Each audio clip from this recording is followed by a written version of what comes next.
French വിപ്ലവത്തിൽ എങ്ങനെയാണ് നമ്മൾ ഈ പറയുന്ന പ്രിന്റ് സംസ്കാരം അല്ലെങ്കിൽ പ്രിന്റ് കൾച്ചർ സ്വാധീനിച്ചിട്ടുള്ളത് എന്നാണ് ഇനി നമുക്ക് നോക്കാനുള്ളത്. ഫ്രഞ്ച് റവല്യൂഷനെ ആഴത്തിൽ സ്വാധീനിച്ച ഒരു ഘടകം എന്ന് പറയുന്നത് ചിന്തകരുടെ ആശയങ്ങളായിരുന്നു. ആ ചിന്തകരുടെ ആശയങ്ങൾ പലതും ജനങ്ങളിലേക്ക് എത്തിയിരുന്നത് ഈ പ്രിന്റഡ് മെറ്റീരിയൽസിലൂടെയായിരുന്നു. എക്സാമ്പിൾ പറയുകയാണെങ്കിൽ റൂസോ ആണെങ്കിലും വോൾട്ടയർ ആണെങ്കിലും മോണ്ടസ്ക്യൂ ആണെങ്കിലും ഈ ചിന്തകരുടെ ആശയങ്ങളാണ് ഫ്രഞ്ച് ജനതയെ നിലവിലുള്ള സംവിധാനത്തിനെതിരെ വിപ്ലവം സൃഷ്ടിക്കണം അല്ലെങ്കിൽ മാറ്റത്തിന് വേണ്ടി പ്രവർത്തിക്കണം എന്ന തോന്നലുണ്ടാക്കിയിരുന്നത്. ഫ്രഞ്ച് സമൂഹത്തെക്കുറിച്ച് നിങ്ങൾക്ക് എല്ലാവർക്കും അറിയാം. ഫ്രഞ്ച് സമൂഹം എന്ന് പറയുന്നത് ആ ഒരു സോഷ്യൽ സ്ട്രാറ്റ എന്ന് പറയുന്നത് ഏറ്റവും ടോപ്പ് പൊസിഷനിൽ ക്ലർജിയും അതിനുശേഷം നോബിലിറ്റിയും അതിനുശേഷം കോമൺ പീപ്പിൾസുമായിരുന്നു. ആ കോമൺ പീപ്പിൾസിന് യാതൊരു തരത്തിലുള്ള അവകാശങ്ങളും ഉണ്ടായിരുന്നില്ല. അപ്പോൾ അവരുടെ അവകാശങ്ങൾ നേടിയെടുക്കുന്നതിന് വേണ്ടി റൂസോയെ പോലുള്ള ചിന്തകരുടെ ആശയം വലിയ രീതിയിൽ തന്നെ ഫ്രഞ്ച് വിപ്ലവത്തെ സ്വാധീനിച്ചിട്ടുണ്ട്. അപ്പോൾ ഇത് ജനങ്ങളിലേക്ക് എത്തിയിരുന്നത് ഈ മെറ്റീരിയൽസ് ത്രൂ ആയിരുന്നു എന്ന് നമുക്ക് കാണാൻ പറ്റും. അപ്പോൾ ഇത്രേ ഉദ്ദേശിക്കുന്നുള്ളൂ. പ്രിന്റഡ് മെറ്റീരിയൽസ് ഒരു റവല്യൂഷൻ അല്ലെങ്കിൽ സമൂഹത്തിലെ എക്സിസ്റ്റിംഗ് സിസ്റ്റത്തിനെ അഗെയിൻസ്റ്റ് ആയിട്ട് ജനങ്ങൾക്ക് വോയിസ് റൈസ് ചെയ്യാനും കൂടി പ്രചോദനം നൽകുന്നതായിട്ട് നമുക്ക് കാണാൻ പറ്റും. അതുപോലെ തന്നെ ഈ ഒരു നൂറ്റാണ്ടിൽ നമ്മൾ ഈ പറയുമ്പോൾ 19ാം നൂറ്റാണ്ടിലേക്ക് എത്തുന്ന സമയത്ത് നമുക്ക് പ്രധാനമായിട്ടും കാണുന്നത് റീഡേഴ്സിൽ കൂടുതൽ മാറ്റങ്ങൾ ഉണ്ടാവുന്നു. 19ാം നൂറ്റാണ്ടിൽ യൂറോപ്പിൽ ഈ പറയുന്ന എഡ്യൂക്കേഷൻ കമ്പൾസറി ആക്കുന്നുണ്ട് അല്ലെങ്കിൽ നിർബന്ധിതമാക്കുന്നുണ്ട്. അതോടുകൂടി കൂടുതൽ വിദ്യാർത്ഥികൾ അല്ലെങ്കിൽ കൂടുതൽ കുട്ടികൾ എന്തിന് തയ്യാറാവുന്നുണ്ട്, ഈ പുസ്തകങ്ങളൊക്കെ വായിക്കാൻ തയ്യാറാവുന്നുണ്ട്. അങ്ങനെ കൂടുതൽ റീഡേഴ്സ് എന്ത് ചെയ്യുന്നു ലഭിക്കുന്നു എന്ന് നമുക്ക് കാണാൻ പറ്റും. സ്ത്രീകളും റീഡേഴ്സായി വരുന്നതും അതുപോലെ തന്നെ റൈറ്റേഴ്സായിട്ട് വരുന്നതും ഒക്കെ യൂറോപ്പിൽ വർദ്ധിക്കുന്നത് 19ാം നൂറ്റാണ്ടോട് കൂടിയാണ്. കാരണം ഇത്രയേ ഉള്ളൂ, എഡ്യൂക്കേഷൻ കമ്പൽസറി ആക്കുന്നു. അതോടുകൂടി എല്ലാവർക്കും എന്ത് കിട്ടുന്നു, വിദ്യാഭ്യാസം കിട്ടുന്നു. എല്ലാവർക്കും വിദ്യാഭ്യാസം കിട്ടുമ്പോൾ അവർ വായിക്കാൻ തയ്യാറാവുന്നു, അവർ എഴുതാൻ തയ്യാറാവുന്നു. അങ്ങനെ കൂടുതൽ കുട്ടികൾ വായിക്കാൻ തയ്യാറാവുന്നു. അതുപോലെ തന്നെ അവരിൽ മുതിർന്നവരാകുമ്പോൾ അവർ എഴുതാനും തയ്യാറാവുന്നു. ഇങ്ങനെ എഴുത്തുകാരും സ്ത്രീകളുടെ ഭാഗത്തുനിന്ന് എഴുത്തുകാരും ഒക്കെ ജനിക്കുന്നത് കൂടുതലും ഈ 19th സെഞ്ച്വറിയിലായിരുന്നു യൂറോപ്പിൽ നമുക്ക് കാണാൻ സാധിക്കും. 19th സെഞ്ച്വറിയോട് കൂടി തന്നെ പ്രിന്റിങ്ങിൽ മാറ്റങ്ങൾ വരുന്നു, കൂടുതൽ മെഷീനറീസ് വരുന്നു. ഇപ്പോൾ നമ്മൾ റിച്ചാർഡ് എമോ ഡെവലപ്പ് ചെയ്തിട്ടുള്ള പ്രിന്റിംഗ് മെഷീനറീസും കാര്യങ്ങളൊക്കെ ഒരു മണിക്കൂർ കൊണ്ട് തന്നെ 8000-ഓളം ഔട്ട്പുട്ട്സ് ലഭിക്കുന്ന രീതിയിലേക്ക് എന്ത് ചെയ്യുന്നു ഇതിൽ മാറ്റങ്ങൾ വരുന്നതായിട്ട് നമുക്ക് കാണാൻ പറ്റും. കൂടാതെ ഓഫ്സെറ്റ് പ്രിന്റിംഗ് വരുന്നു. അതോടുകൂടി മൾട്ടി കളർ അല്ലെങ്കിൽ സിക്സ് കളേഴ്സോളം ഒരു ടൈമിൽ തന്നെ പ്രിന്റ് ചെയ്യാൻ പറ്റുന്ന രീതിയിലൊക്കെ മാറ്റങ്ങൾ വരുന്നു. ഈ മാറ്റങ്ങൾ കൂടുതൽ റീഡേഴ്സിലേക്ക് കൂടുതൽ പുസ്തകങ്ങൾ എത്താൻ സഹായിക്കുന്നതായിട്ട് നമുക്ക് കാണാൻ പറ്റും. അതായത് ഇത്രയേ ഉള്ളൂ, കൂടുതൽ മെഷീനറീസ് വരുന്നതോടുകൂടി ആളുകളുടെ അധ്വാനം കുറയുന്നു. അപ്പോൾ കൂടുതൽ ചീപ്പ് അവൈലബിലിറ്റി ഉണ്ടാവുന്നു, അല്ലെങ്കിൽ സാധനങ്ങളുടെ വില കുറയുന്നതായിട്ട് നമുക്ക് കാണാൻ പറ്റും. അതുകൊണ്ട് തന്നെ സാധാരണക്കാർക്ക് കൂടി ഇത് വായിക്കാൻ പറ്റുന്ന സാഹചര്യം നമുക്ക് കാണാൻ പറ്റും. കൂടാതെ ഈ ഒരു സമയത്ത് റീഡേഴ്സും റൈറ്റേഴ്സും കൂടുതൽ മറ്റു കാരണം നമ്മൾ നേരത്തെ പറഞ്ഞിരുന്നു. കൂടാതെ ഇന്ത്യ പോലുള്ള രാജ്യങ്ങളിലേക്കും ഇത്തരം ആശയങ്ങൾ പ്രചരിക്കപ്പെടുന്നതായിട്ട് നമുക്ക് കാണാൻ പറ്റും. പ്രിന്റഡ് മെറ്റീരിയൽസ് ഒക്കെ ഇന്ത്യ പോലുള്ള രാജ്യങ്ങളിലേക്ക് വരുന്നതായിട്ട് നമുക്ക് കാണാൻ പറ്റും. അതിലെടുത്ത് പറയുന്നത് ഇന്ത്യയിൽ ഈ ആശയം വരുന്നതിന് മുമ്പും അല്ലെങ്കിൽ ഇന്ത്യയിൽ പ്രിന്റ് കൾച്ചർ വരുന്നതിന് മുമ്പും ഇന്ത്യയിൽ ഉണ്ടായിരുന്നു പുസ്തകങ്ങളൊക്കെ ഉണ്ടായിരുന്നു. കയ്യെഴുത്ത് പ്രതികൾക്കായിരുന്നു ഇന്ത്യയിൽ കൂടുതൽ പ്രാധാന്യം ഉണ്ടായത്. അല്ലെങ്കിൽ മാനുസ്ക്രിപ്റ്റ്സിനായിരുന്നു ഇന്ത്യയിൽ കൂടുതൽ ഇമ്പോർട്ടൻസ് ഉണ്ടായിരുന്നത്. എക്സാമ്പിൾ പറയുകയാണെങ്കിൽ പേർഷ്യൻ ലാംഗ്വേജിനും സാൻസ്ക്രിറ്റ് ലാംഗ്വേജിനും അറേബ്യൻ ലാംഗ്വേജിലും ഒക്കെ ആയിരുന്നു ഇന്ത്യയിൽ എന്തുണ്ടായിരുന്നത് പ്രധാനമായിട്ടും കൃതികൾ ഉണ്ടായിരുന്നത്. അത് എല്ലാ ആളുകൾക്കും വായിക്കാൻ സാധിച്ചിരുന്നില്ല. ബിക്കോസ് നമ്മൾ ഈ പറയുന്ന പോലെ തന്നെ മാനുസ്ക്രിപ്റ്റ്സ് ആകുമ്പോൾ കൂടുതൽ ആളുകളുടെ അധ്വാനം വേണ്ടി വരും. സ്വാഭാവികമായിട്ടും സാധാരണക്കാരെ സംബന്ധിച്ചിടത്തോളം അത് അഫോർഡബിൾ ആയിരുന്നില്ല. അതുകൊണ്ട് തന്നെ സാധാരണക്കാരായിട്ടുള്ള റീഡേഴ്സ് ഇന്ത്യയുടെ ഇത്തരത്തിലുള്ള മാനുസ്ക്രിപ്റ്റ്സ് കുറവായിരുന്നു എന്ന് നമുക്ക് കാണാൻ പറ്റും. ക്രമേണ ഇന്ത്യയിലും എന്ത് വന്നു തുടങ്ങുന്നു, പ്രിന്റഡ് മെറ്റീരിയൽസ് വന്നു തുടങ്ങുന്നതായിട്ട് നമുക്ക് കാണാൻ സാധിക്കും.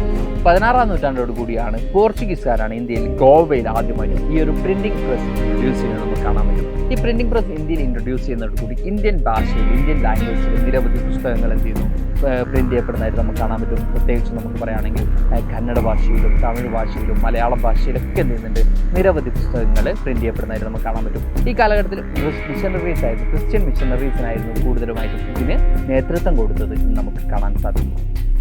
ഫാദർ ഓഫ് റിനാസൻസ് നമ്മുടെ രാജാറാം മോഹൻ റോയ് അദ്ദേഹം കൃത്യമായിട്ടും 1821 സമ്പാദ് കൗമുദി എന്ന് പറയുന്ന ന്യൂസ് പേപ്പറിലൂടെ ഈ റിലീജിയസ് ആയിട്ടുള്ള കാര്യങ്ങളെ ക്രിറ്റിസൈസ് ചെയ്യുന്നതായിട്ട് നമുക്ക് കാണാൻ പറ്റും. അതായത് അദ്ദേഹത്തിൻ്റെ പ്രവർത്തികൾ എല്ലാവർക്കും അറിയുന്നത് തന്നെയാണ്.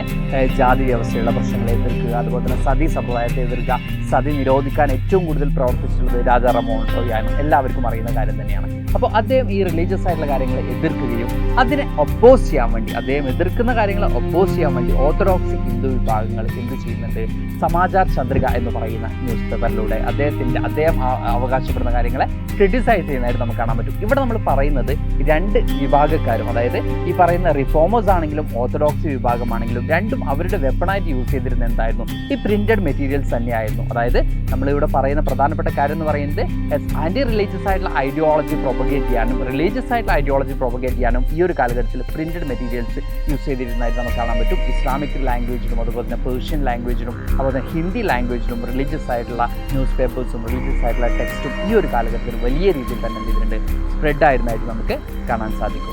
19th സെഞ്ച്വറി ആയോടുകൂടി നമുക്ക് പ്രധാനമായിട്ടും കാണാൻ പറ്റുന്നത് പല ന്യൂസ് പേപ്പേഴ്സിലും ബുക്സിലും വിഷ്വലൈസ് ചെയ്തുകൊണ്ട് കാര്യങ്ങൾ കൃത്യമായിട്ടും ആളുകളിലേക്ക് എത്തിക്കാൻ തുടങ്ങുന്നു എന്നുള്ളതാണ്. ആളുകളിലേക്ക് വിഷ്വലൈസ് ചെയ്ത് എത്തിക്കുമ്പോൾ ആളുകൾ കുറച്ചും കൂടി റീഡേഴ്സിന് കുറച്ചും കൂടി എന്തായിരിക്കും, വായിക്കാൻ ഭയങ്കര ഇൻട്രസ്റ്റ് ആയിരിക്കും, അല്ല വായിക്കാൻ കുറച്ചും കൂടി ഈസി ആയിരിക്കും. അതുകൂടാതെ നമുക്ക് ഇപ്പോൾ നമ്മുടെ ന്യൂസ് പേപ്പേഴ്സിലൊക്കെ കാണുന്ന ഒരു കാര്യമാണ് കാർട്ടൂണുകൾ എന്ന് പറയുന്നത്, അല്ലേ? സ്വാഭാവികമായിട്ടും ഒരു കാര്യത്തെ ക്രിട്ടിസൈസ് ചെയ്യാൻ വേണ്ടി കാർട്ടൂണുകൾ യൂസ് ചെയ്യാറുണ്ട്. 1870 കാലഘട്ടത്തിൽ ഇന്ത്യൻ ന്യൂസ് പേപ്പേഴ്സിലൊക്കെ എന്തുമുണ്ടായിരുന്നു, കാർട്ടൂണുകൾ ഉണ്ടായിരുന്നു. ഇമ്പീരിയൽ പവേഴ്സിന് അഗെയിൻസ്റ്റ് അല്ലെങ്കിൽ നമ്മൾ ഈ പറയുന്ന ബ്രിട്ടീഷ് പവേഴ്സിന് അഗെയിൻസ്റ്റ് ആയിട്ട് ഇവിടെ എന്തുണ്ടായിരുന്നു, അവരുടെ എന്താ പറയുക പ്രവർത്തികളൊക്കെ അല്ലെങ്കിൽ ഗവൺമെൻറ്റിൻ്റെ പ്രവർത്തികളൊക്കെ കൃത്യമായിട്ടും വിമർശിച്ചിരുന്നത് കാർട്ടൂൺ രൂപത്തിലായിരുന്നു എന്ന് നമുക്ക് ഇതിലൂടെ പ്രത്യേകിച്ച് കാണാൻ സാധിക്കുന്നു. 1876 രാജസുന്ദരി ദേവി എന്ന് പറയുന്ന ബംഗാളി വനിതയുടെ ഭാഗത്ത് നിന്ന് ആദ്യമായിട്ടും ബംഗാളി ലാംഗ്വേജിലുള്ള ഒരു ഓട്ടോബയോഗ്രഫി മുമ്പോട്ട് വരുന്നതായിട്ട് നമുക്ക് കാണാൻ പറ്റുന്നത് അമർ ജിവാൻ എന്നുള്ളതാണ് ഇതിൻ്റെ പേര്. ഇതിൽ ഏറ്റവും എടുത്തു പറയേണ്ട ഒരു കാര്യം എന്ന് പറയുന്നത് ഇവർ എഡ്യൂക്കേറ്റഡ് ആയിരുന്നില്ല. അവർ സ്വയം എന്താണ് പറയുക ലാംഗ്വേജ് പഠിച്ചെടുക്കുകയും അതിനുശേഷം സ്ത്രീകൾ അനുഭവിക്കുന്ന ദുരിതം എല്ലാവരും അറിയട്ടെ അല്ലെങ്കിൽ ജനങ്ങൾ അറിയട്ടെ എന്ന് കൃത്യമായിട്ടും മനസ്സിലാക്കിക്കൊണ്ട് എന്താണ് അവരവരുടെ ഓട്ടോബയോഗ്രഫിയിലായിട്ട് നമുക്ക് കാണാൻ സാധിക്കും. കൂടാതെ 1860 കാലഘട്ടത്തിൽ തന്നെ നിരവധി വിമൻസിൻ്റെ ഭാഗത്ത് നിന്നുണ്ടായിട്ടുണ്ട്. ബംഗാളി ലാംഗ്വേജിൽ തന്നെ പല എഴുത്തുകളും നമുക്ക് കാണാൻ സാധിക്കുന്നുണ്ട്. പിന്നീട് വനിതാ എഴുത്തുകളിലേക്ക് വരുമ്പോൾ നമുക്ക് എടുത്തു പറയേണ്ട മഹാരാഷ്ട്രയിൽ ഉണ്ടായിട്ടുള്ള താരാബായ് ഷിൻഡെയുടെയും അതുപോലെ തന്നെ പണ്ഡിത രമാബായിയുടെയും കോൺട്രിബ്യൂഷനാണ്. പണ്ഡിത രമാബായി എന്ന് പറയുന്നത് സോഷ്യൽ റിഫോമറാണ്. വിമൻസ് അപ്പർ കാസ്റ്റ് വിമൻസിനോട് ഏറ്റവും കൂടുതൽ വോയിസ് റൈസ് ചെയ്തിട്ടുള്ള ഒരു റിഫോമറാണ്. ബോംബെയിൽ ശാരദാ സദൻ പോലെയുള്ള റിഫോം മൂവ്മെൻറ്റ്സ് ഒക്കെ സ്ഥാപിച്ചിട്ടുള്ള ആളാണ്.